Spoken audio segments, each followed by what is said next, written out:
Hello दोस्तों, आज हम बात करते हैं एक बहुत ही कॉमन फ्रैक्चर के बारे में जो कि है कलाई का फ्रैक्चर, जिसको कि मेडिकली हम कहते हैं डिस्टल एंड रेडियस फ्रैक्चर।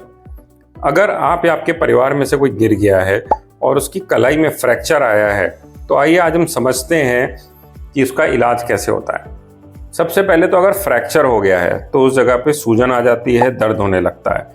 कभी कभी हाथ टेढ़ा भी हो जाता है, जिसको हम मेडिकली कहते हैं डिनर फॉर्क डिफॉर्मिटी। मतलब हाथ इस तरह से टेढ़ा हो जाता है कि जैसे खाने वाली फॉर्क होती है, तो वो जो फोक होती है वो जिस तरह से टेढ़ी हो जाती है उसी तरह से हमारी कलाई भी टेढ़ी हो जाती है और ये टिपिकल उसका डिफॉर्मिटी बन जाती है। खास तौर से जब फ्रैक्चर होता है तो उंगलियां चलाने में बहुत दर्द होता है, कभी कभी तो नील भी पड़ जाता है, या कभी कभी जो नसें होती हैं उनमें भी चोट लग जाती है, जिसकी वजह से हाथ में झंझनाहट शुरू हो जाती है। तो अब ये फ्रैक्चर भी बहुत तरह का होता है। एक तो सिंपल फ्रैक्चर होता है जिसमें कि बस फ्रैक्चर हुआ लेकिन आपका जोड़ जो है वो ठीक है, मतलब जॉइंट ठीक है, तो उसको हम कहते हैं extra articular distal end radius fracture. इसमें जोड़ ठीक होता है तो इसका रिजल्ट भी बहुत अच्छा है क्योंकि जॉइंट का मूवमेंट प्रिजर्व रहता है। सिर्फ जो हड्डी टूटने की वजह से डिफॉर्मिटी हुई है, जब हम उसको ठीक कर देते हैं तो जैसे जैसे धीरे धीरे हड्डी जुड़ती है पेशेंट का हाथ एकदम ठीक हो जाता है। कभी कभी जो फ्रैक्चर होता है वो इस तरह का होता है कि जो जोड़ को भी इन्वॉल्व कर रहा होता है, मतलब जिसमें कि जॉइंट भी टूट जाता है, उसको कहते हैं हम इंट्रा आर्टिकुलर फ्रैक्चर। या कभी कभी फ्रैक्चर इतना ज़्यादा खराब होता है कि उसमें छोटे छोटे टुकड़े हो जाते हैं हड्डियों के, जिसको कि हम कम्युनेटेड फ्रैक्चर कहते हैं। नॉर्मली एक एक्सरे करा के पता चल जाता है कि फ्रैक्चर किस तरह का है और किस ग्रेड का है। अगर सर्जरी की ज़रूरत है तो हो सकता है आपके डॉक्टर आपको सीटी स्कैन भी करने को बोले, बट इसकी ज़रूरत कम रहती है। तो उन सिचुएशंस में जहाँ पे कि फ्रैक्चर ने जोड़ को ख़राब नहीं किया है, जोड़ के पीछे से टूटा है, मतलब एक्स्ट्रा आर्टिकुलर फ्रैक्चर है और वहाँ पर थोड़ी सी डिफॉर्मिटी हो गई है, उस सिचुएशन में ज़्यादातर सिचुएशंस में सर्जरी की ज़रूरत नहीं पड़ती।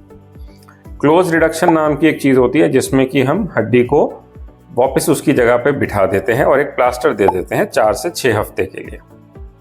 और इसकी नॉर्मली इसका रिजल्ट काफ़ी अच्छा रहता है। 6 हफ्ते बाद जब प्लास्टर निकलता है तब उसमें हम मूवमेंट शुरू करा देते हैं, फिजियोथेरेपी शुरू करा देते हैं और कुछ हफ्तों से महीनों में पेशेंट का पूरा हाथ का मूवमेंट भी आ जाता है और पेन भी चला जाता है।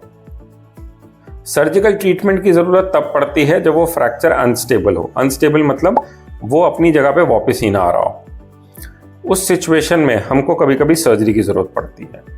सर्जरी की ज़रूरत तब भी पड़ती है जब फ्रैक्चर ने जोड़ को ख़राब कर दिया हो, मतलब जब फ्रैक्चर लाइन या फ्रैक्चर का कोई टुकड़ा जो है वो जॉइंट को भी ख़राब कर रहा हो। उस सिचुएशन में हमें कभी कभी सर्जरी की ज़रूरत पड़ती है, जिसको कि हम प्लेटिंग कहते हैं। मतलब एक प्लेट जैसी चीज़ है वो हम कलाई में लगा देते हैं सर्जरी के द्वारा, और उस सिचुएशन में उसको अपनी जगह पे टूटी हुई बोन को बिठा देते हैं। इस सिचुएशन में नॉर्मली प्लास्टर की ज़रूरत नहीं रहती, या अगर कोई बड़ी उम्र का इंसान है तो हम कभी कभार प्लास्टर दे भी देते हैं 7 से 10 दिन के लिए, बट नॉर्मली इसमें प्लास्टर की ज़रूरत नहीं पड़ती। इससे फ़ायदा यह होता है कि रिस्ट अपनी नॉर्मल शेप में आ जाती है। जो जॉइंट टूट गया था उस जॉइंट को हम वापस फिक्स कर देते हैं, उसकी आर्टिकुलर सरफेस को नॉर्मल कर देते हैं ताकि उसमें फ्यूचर में कोई दिक्कत ना हो। जल्दी ही मूवमेंट भी शुरू करा देते हैं और लॉन्ग टर्म में जो स्टिफनेस या पेन या आर्थराइटिस हो रहा होता है वो भी नहीं होता।